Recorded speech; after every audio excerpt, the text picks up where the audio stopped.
उधर नारद जी सम्रासुर के पास जाकर बताते हैं कि जो तुम्हारा शत्रु अर्थात तुम्हारा काल है वो रुक्मणी के गर्भ से जन्म ले चुका है। तो सम्रासुर उसका हरण करवा के समुद्र में फेंकवा देते हैं और वही जब फेंकवाते हैं तो मछली जो है निकल जाती है और मछली निकलने के बाद वही मछली सम्रासुर के राज्य में आती है। सम्रासुर से फिर से करके कहाँ सम्रासुर के पाकशाला में पहुंचती है। वही जो मायावती नाम की उनकी भोजन बनाने में प्रमाण है उसके पास जाते जब उसको पाती है ना तो देखती है मछली के पेट में एक बच्चा पड़ा है। उसे वो लाड़ प्यार करते करते भगवान की ऐसी गति हुई इतनयात मया देवा यश्चात वयं कृता मया देव मया कृता मम जात सवालिका। उसकी माँ ताकि स्तन से दूध प्रवाहित हो जाते हैं और उनका लालन पालन करने लगती है। फिर आगे की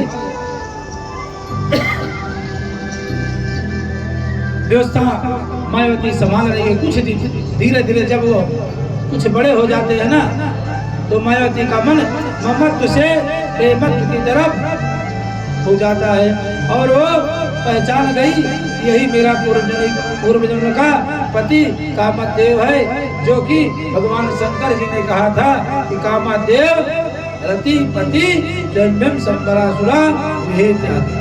जब आप संबरासुर का गृह त्याग करोगी ना अर्थात अपना घर छोड़ के उनके यहाँ पाकशाले में जाओगी तो वहीं संबरासुर के यहाँ आपके पति का पदार्पण होगा।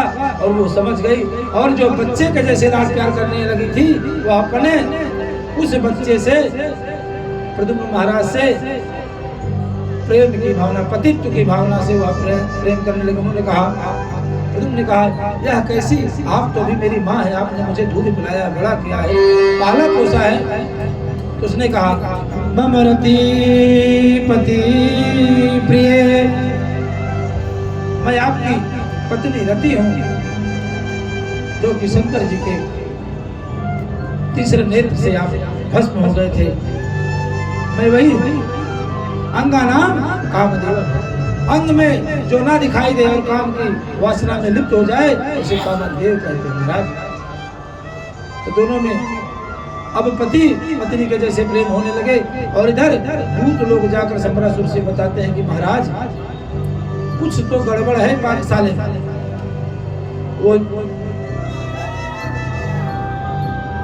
युद्ध होता है सम्रासुर और प्रद्युम्न में। प्रद्युम्न विवाह करके मायावती अर्थात उस रति से अपने घर द्वारका के लिए प्रस्थान करते हैं। इधर नारद से रो करके कहती हैं कि जो आपके हमारे नारायण हैं वो किसी काम के नारद कुछ तो पता लगाओ।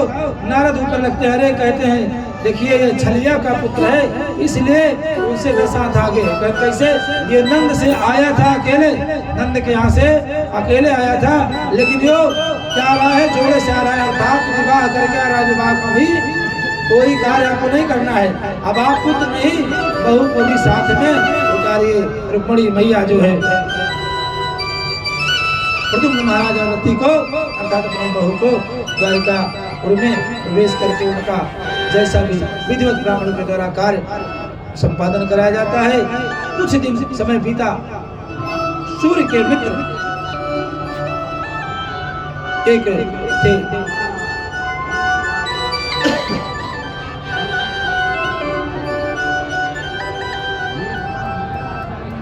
प्रसेन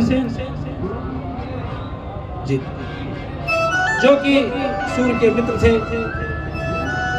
वो एक दिन वही सूर्य ने उनको मणि दिया था उस मणि को अपने गले में पहन करके द्वारकाधीश के महल में सत्राजित का भाई प्रसेन जी जाता है और उसे देख करके सभी जो सभासद थे उन्होंने कहा यह मणि सत्राजित से कहते कि यह मणि भगवान को अर्पण कर दो द्वारकाधीश को अर्पण कर दो। लेकिन वो सत्राजित देता नहीं है भैया। इसीलिए कहा गया है ना जो भी आप पत्थर पहने नीलम हकीक जो भी जितने पत्थर हैं बिना जानकारी के ना पहने नहीं तो उसका अनर्थ हो जाता है। उस पत्थर में क्या पड़ता था मंत्र मणि में जानते हैं। मंत्र मणि में वो 8 भार प्रतिदिन सोना प्रदान करती थी। किसी भी लोहे की वस्तु में आप छुआ दो स्पर्श करा दो 8 किलो भार तक का वो सोना प्रतिदिन देती थी सूर्य ने, जो स्पंचक मणि सत्यजित को दिया था।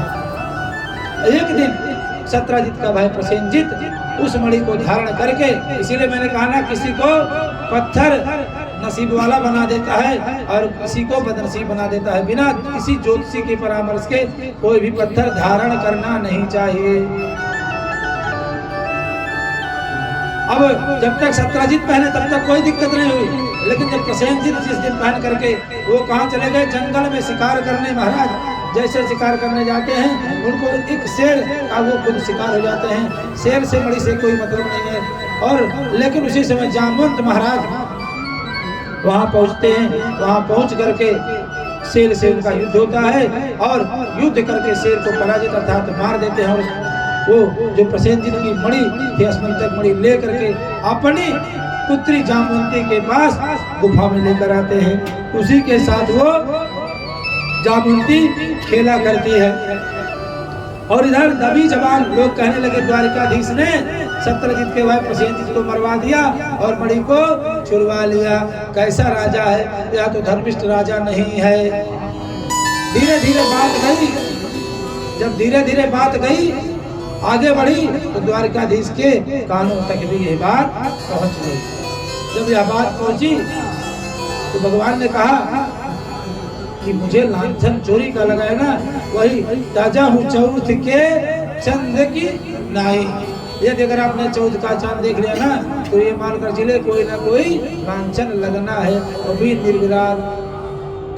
तो लोग क्या करते हैं भैया, रतिये की जैसे देखें चांद और देखना तो दूसरे घरे पे अद्धा मार दें, कहीं कोनो गाड़ी उड़ी देने के जान कुछ विशेष खत्म हो।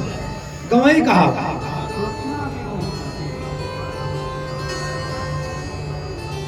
भगवान उस लांछन को छुड़ाने के लिए चले।